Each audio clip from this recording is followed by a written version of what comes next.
Well, sometimes people say things that aren't flattering that actually end up being useful. The first agent I ever met with told me that she couldn't ever send me out because I would antagonize her clients because I don't look like anything. And I said, well, what do you mean by that? And she said, well, will you go as black or white? And so that helped me understand right out of school that I was entering a market where there was an assumption of what black people looked like and what white people look like. And I guess I ended up making a virtue of that by deciding that what she said, I didn't look like anything.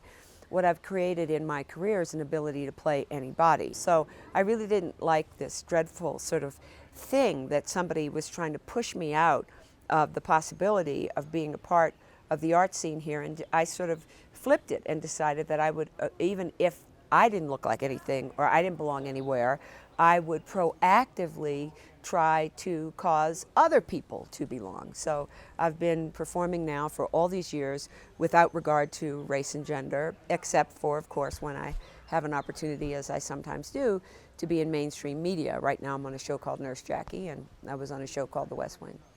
Perhaps one of the biggest breakthroughs was in this work that I've been doing called On the Road to Search for American Character. Some people say that I developed a new form of theater.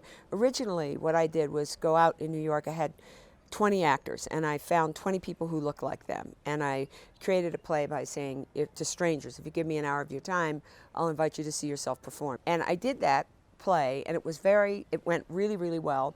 And I thought, well, you know, I'll never be able to raise enough money to do this. What am I going to do? And I remembered that as a child, I had been a mimic. And so I thought, well, what I'll do is I'll play all the parts until I know how to raise money. And so by me playing all the parts, what happened was I was really able then to suggest, and particularly in contentious communities, like one of my first well-known plays was about a riot that happened in a black Jewish neighborhood, and I played all the parts, right? So I was able, by making it by an accident of money, of financial need, making myself the sole performer, I could suggest to an audience, if one person can embody such different points of view, such opposite sides of the battle or the war, maybe you in the audience can see things a little bit differently.